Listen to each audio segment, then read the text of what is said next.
No way, that can't be true. We live together. You just need to sign the divorce papers. Good luck with your less fortunate life. I stood there in shock, holding the phone after the call ended abruptly. The lawyer couldn't help but burst into laughter. Jessica looked at the lawyer with a confused expression, and the lawyer wiped away tears with a handkerchief. The person in charge is actually Linda. My name is Linda. I've been married to my husband, Mike, for 2 years. We don't have kids. Both of us work and are so busy that we often work on weekends. We hardly have time for long talks, leading to a life of passing each other by. So we try to sync our schedules and go on overseas trips during our long breaks. It's just once a year, but we both eagerly anticipate it. When we got married, we decided to buy a condo on an upper floor in a Bay Area tower. It was a bit of a stretch, but we did it thinking about the future value of the property. Thankfully, we're content with our current life. I have a close friend from high school, Jessica. We sometimes have lunch together. Jessica, who is beautiful, has high standards for men. She's not married yet, but really wants to be. She's always searching for well-educated, high-income men on dating apps, especially. She won't compromise on income. One day, I was having lunch with Jessica at a cafe near a park. We've been together since high school and university, even sharing the same classes. That's why we've consulted each other about various things. As a result, we know quite a bit about each other's dating histories and preferences. During our student days, we shared both fun and sad times. Those are good memories. Now, ever since I married Mike 2 years ago, our schedules have gotten busier, and our time together has decreased significantly. We only manage to meet a few times a year, if that. "Hey, can I visit your condo next time?" Jessica suddenly asked. Jessica had never been to my place before. On the weekend, she came over, and even through the intercom, I could sense her amazement at the entrance. Jessica kept saying, "This is amazing." The moment I opened the front door, she looked impressed. "Wow, this place is like a mansion, and that elevator ride up was so long." I chose a spacious upper floor condo as a once-in-a-lifetime purchase. It's even more spacious than a house without compromising. It's beautiful, truly incredible. Jessica looked around, turning her head in every direction. Great location and an upper floor in a high-rise like this must have cost a pretty fortune, she asked with a sly smile. "Yeah, it's what you'd call a $1 million condominium. It has great security too. Look here." Jessica cut me off, reacting only to the term $1 million condominium. "Right, it must be over $1 million. Your husband must be making a lot," she said, eyes wide with astonishment. That was so like Jessica, always having high standards for men, especially regarding their income. "Mike's salary is quite high for his age, I guess," I said vaguely. I felt it was tacky to be too explicit. "Huh." She had a look that seemed to have some ulterior motive. Jessica said, "Can I use your bathroom?" and left the living room. I told her where the bathroom was and then started preparing tea in the kitchen, concerned about Jessica, who was taking a while to return. I was about to head to the bathroom when she came back. "Just replying to an email." Jessica doesn't usually make excuses like that. I felt a slight sense of unease while enjoying the cookies Jessica brought as a gift and having tea. She asked, "Can I stay till evening?" She apparently wanted to greet Mike. Indeed, it had been since our wedding that Jessica last saw Mike. It's not unnatural for her to want to see him. I decided to check with Mike just in case. Mike happily agreed. "I might finish work early," he replied in an email. I told Jessica it was okay, and then I started preparing dinner. Jessica was fiddling with her smartphone but then stood up and headed to the bathroom again. I didn't notice while cooking, but Jessica seemed to be gone for quite a while. When she came back, she was wearing a familiar necklace. I recognized it. It was my necklace. As I gazed at the necklace, Jessica flashed an embarrassed smile. "How do I look? Does it suit me?" She posed like a model. Seeing my stunned expression, Jessica burst into laughter. "Oh, come on, I'm just kidding. I found it and thought it was cute. It must have been super expensive, right? A premium piece for sure." Jessica rambled like a child trying to excuse a misdeed. That's a gift for Mike. Wow, he must be really wealthy to afford something like this, Jessica sighed. But more importantly, that necklace was stored in the closet in the bedroom. Jessica must have pretended to go to the bathroom, and instead went to the bedroom, peeking into the closet. That's what it seemed like. I couldn't believe her actions. However, I didn't want to come off as petty, so I simply emphasized that it was a precious item. Taking advantage of my lack of reprimand, Jessica made an outrageous request. Can I borrow this necklace for a while? I was speechless and fell silent. I've got a date with a doctor I met on a dating app. I want to wear it for that, she pleaded, joining her hands together as if praying. Reluctantly, I decided to lend it to her. All right, but take good care of it. Like I said earlier, it's a gift from Mike. As soon as Jessica knew she could borrow it, she smiled and began caressing the necklace. Of course, I understand. She seemed to pay no mind to my words. When I finished the meal prep, I pretended to go to the bathroom to check the bedroom. Sure enough, the closet in the bedroom and the chest beside the bed weren't fully closed. Jessica must have opened every drawer and door she could find.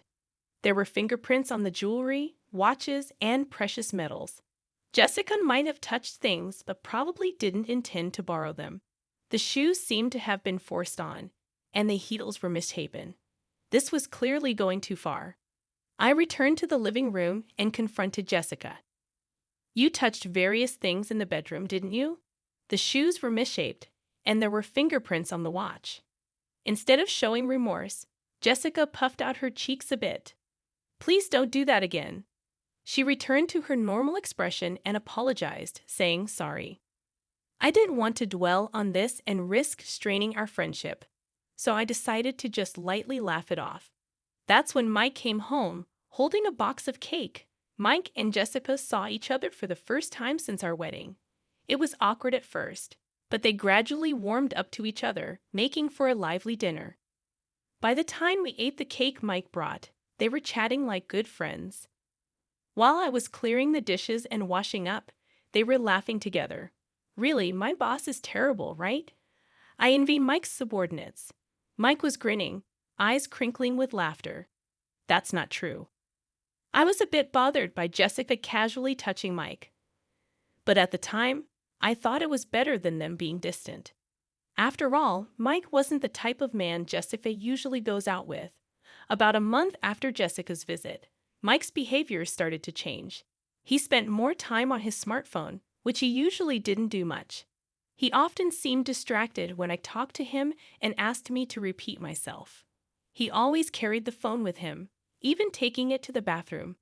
It was an obvious change. It seemed I had become a cheated-on wife.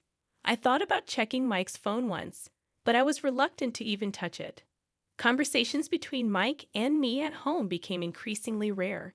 Mike started working on weekends much more. He was hardly ever at home on weekends. Originally, we barely saw each other on weekdays, but now not seeing each other on weekends too. It's like we're living separately within the same house. Moreover, we started sleeping in separate bedrooms under the pretext of his tiredness. I was vaguely thinking about divorce or separation when I found divorce papers on the living room table. Upon closer inspection, Mike had already signed the divorce papers. Though I had suspected it, actually seeing it still shook me. With trembling hands, I called Mike. I just got home and saw it on the table. What does this mean exactly? What it looks like? I want a divorce. I pressed Mike for a proper reason. I've fallen in love with someone else. It's not an affair. I'm serious, Mike said. It was obviously nothing but cheating. Then I heard a familiar female voice on the phone. It was Jessica. Well, it was what I had expected. I'm dating Mike. I even want to marry him. Though I had suspected it, hearing it confirmed made my heart race and brought on a cold sweat. I fell for Mike the moment I saw him at your house. We exchanged contact details and started messaging. One thing led to another, and here we are. Jessica's way of talking had become crude. Maybe this was her true nature. Mike says there's nothing left to talk about. Can you just sign the divorce papers and send them off? I want to talk things over, so please tell Mike to come home. Once No way, we're living together now. You just need to sign the divorce papers. Good luck with your poor life. Standing dumbfounded with the abruptly ended phone call in hand, I couldn't move for a while. After that, sleepless nights continued for me. Mike didn't come home. I couldn't bring myself to touch the divorce papers lying on the living room table. They just remained there untouched. Furthermore, Jessica kept sending me multiple photos of her and Mike together, flaunting their relationship. It must be an intimate relationship, but what kind of harassment is this? My mental health deteriorated, and my complexion worsened. Sometimes I become vacant even during the day. Concerned people around me strongly suggested I go to the hospital, and I ended up being somewhat forcibly taken for treatment. Taking medication, I managed to regain some peace, and I started to be able to sleep. I could somehow go to work. But then an unbelievable incident happened. When I returned from the hospital, something felt off inside the room. Going to the bedroom and opening the closet, I found that bags and jewelry were missing. The count of jewelry watches in the chest was off too. There was only one person who could do this. Why would she do something like this? What had I ever done to her? My insomnia relapsed, and sleepless nights continued, leaving me stumbling through my days. During counseling at the hospital, when I mentioned the theft at home, I was strongly advised to consult a lawyer.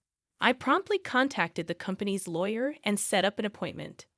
The lawyer asked me first, "What would you like to do?" "I'll get a divorce. I want those two to face proper consequences." I answered immediately, surprising even myself. Just a little while ago, I was wondering what to do. I couldn't believe how easily those words came out of my mouth. Perhaps I really wanted to punish them after being tormented so one-sidedly. It was just about getting back at them. Now, a week later, I received a message from Jessica. I had sent her a certified letter. "Hey, what are you thinking, sending a certified letter to my workplace?" Jessica sounded pretty angry, her voice filled with rage. "You must have expected at least this much. Anyway, I'm leaving everything to my lawyer now."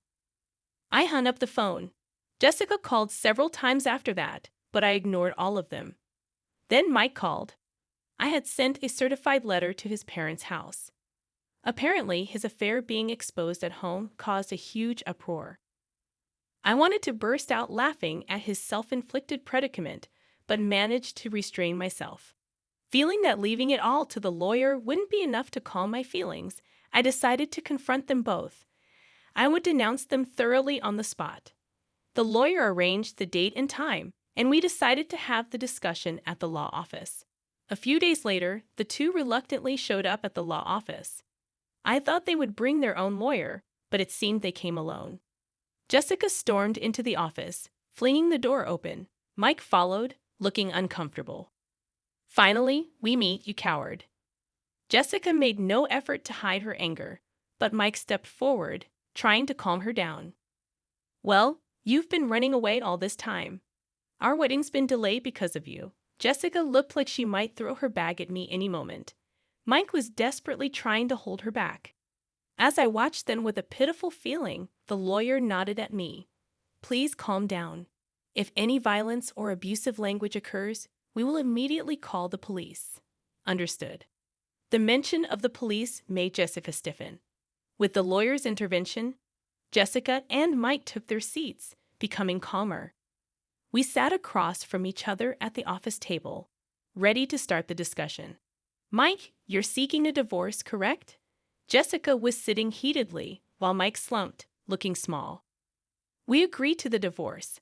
However, since your relationship is adultery, we will ask for alimony. Is there any significance to this?" Mike's face clouded over. "I'll agree to the divorce, but once the alimony is paid, don't contact us ever." I quietly nodded in agreement. Jessica looked displeased. Maybe she expected more resistance from me. When the lawyer began discussing the alimony amount, Jessica snapped. I said any amount is fine. "We have plenty of money." Jessica sat arrogantly with her arms crossed. The lawyer looked at her with interest, saying, "Oh yes, didn't he research? Mike is the president of a jewelry company with a yearly revenue of $2 billion. Mike looked up frantically, trying to restrain Jessica's arm. Jessica, her face flushed, continued excitedly. Alimony for an affair is nothing to us. I'll even give a proper share of the property. Mike was trying hard to calm her down. Jessica shook off his hand and continued, You can barely make ends meet on your salary, right? She scoffed with a laugh. The lawyer burst into uncontrollable laughter. Jessica looked at him with a puzzled expression. The lawyer wiped tears with a handkerchief. Actually, the president is Linda. Jessica was dumbstruck, her mouth hanging open. Mike hung his head, his body trembling slightly. Mike is just an ordinary employee with no position at Linda's company. I am Linda's corporate lawyer. Jessica started laughing loudly. What are you talking about? Are you really a lawyer? Can lawyers lie?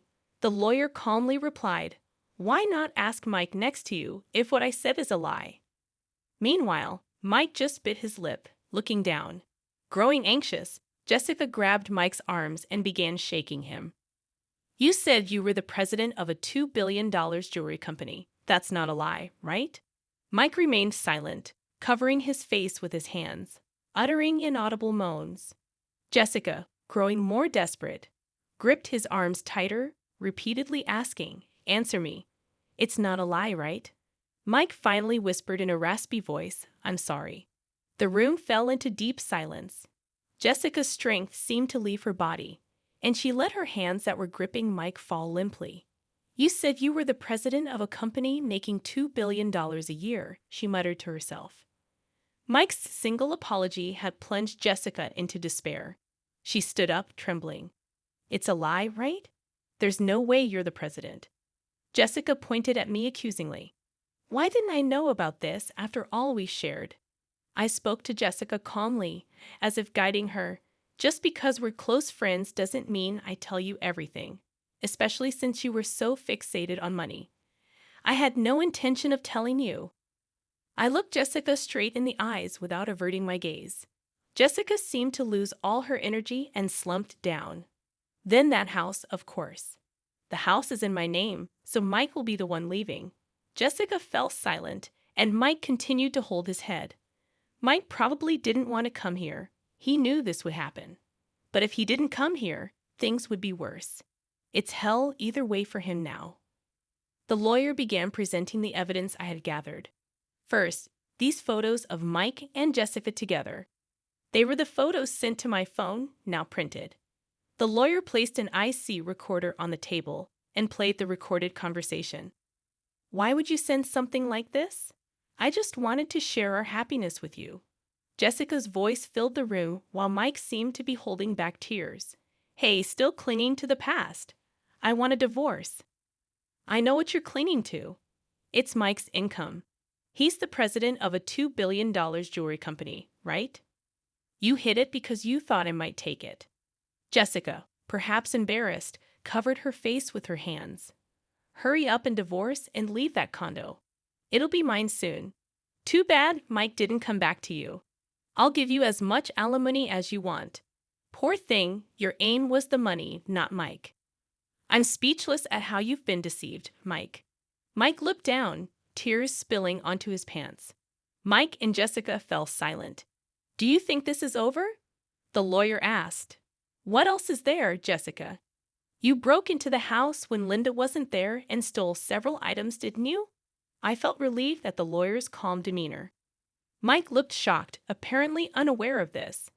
Hey, what's this about stealing? Jessica bit her lower lip, her hands shaking. No, not me. I don't know anything. The lawyer placed a tablet on the table and played a video. It showed Jessica sneaking into the bedroom, taking bags and jewelry, and stuffing them into her bag. Jessica stared wide-eyed at the footage. What is this? Why are you recording me? Isn't this illegal surveillance? Mike covered his face with his hands. Inside our house always had security cameras. Why didn't you tell me that earlier? Who would think you'd break in to steal? I felt a headache coming on from their foolish exchange. And you used my key without permission. I wanted those things. It's your fault for not buying them for me. The two began arguing, ignoring us. The lawyer and I could only look on in disbelief. Please save your arguments for later. Regarding this theft, we will be filing a police report. Jessica seemed to panic at the mention of the police. The police? That's a bit much, isn't it? I just borrowed something from a friend. I never gave you permission to borrow anything.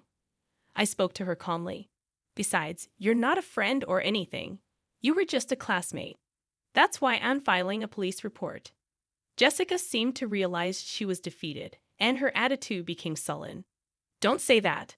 I'll pay for it. I'll compensate. Just please don't call the police. Jessica started to kneel and apologize. I looked down at her and said coldly, "You're going to compensate. The value of what you stole is more than your annual income." Are you sure about that? Jessica was speechless. And there's also the matter of the alimony. Jessica turned to Mike, pleading in a tearful voice. You'll pay, right? Even if you're not the president, you still earn well, right? Mike was silent, looking down. He can't pay. He's about to be fired, the lawyer said. Mike looked up in surprise. That's correct. Since leaving the house, Mike has not shown up for work. Plus, with this commotion, there have been complaints from his boss. Mike looked like he might collapse on the floor. But there's still the property division, right? I'll pay with that. That's not possible. Linda and Mike have a prenuptial agreement regarding property. You didn't hear anything from Mike, did you? He never told you the inconvenient truths. I looked at Mike with disdain. The lawyer placed the contract on the table. The agreement states that if the marriage lasts less than 3 years, neither party can claim the other's property. You're currently in the 2nd year of marriage. Jessica tried to grab the document as if to tear it up. You should handle that document carefully. It's a notarized deed, and you could be held legally accountable for damaging it. At the mention of crime, Jessica stopped. She began to half-heartedly plead with Mike. Mike, you have savings, right? Use that to pay.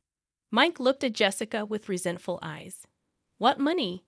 You always wanted sushi, steak, this, that. There's no way I have any savings left. It appears that way, and it seems he has debts from unsavory sources. Jessica's shoulders slumped. It's a pitiable sight. The glamorous appearance that used to make men turn their heads is nowhere to be seen. But this is the result of the seeds she herself sowed. The two sat looking haggard and lost, muttering, "This wasn't supposed to happen, and what will I do now?" I decided to leave the rest to the lawyer and stood up to leave. Jessica, money isn't something you steal from others. It's something you earn through effort. After that, the divorce went through smoothly. I sent all of Mike's belongings back to his parents. His parents kept apologizing to me and even sent a letter of apology. Jessica was interrogated by the police for illegal entry and theft. My police report led to an investigation, and Jessica was arrested after admitting her guilt. Half of the stolen items have been sold, but I got the rest back. Despite the maliciousness of her actions, her show of remorse and intent to compensate suggested she might receive a suspended sentence. However, Jessica had other crimes. It was revealed that she had been stealing from men she met on a dating app. This meant she would likely face a prison sentence. No wonder she reacted so strongly to the mention of the police and crime.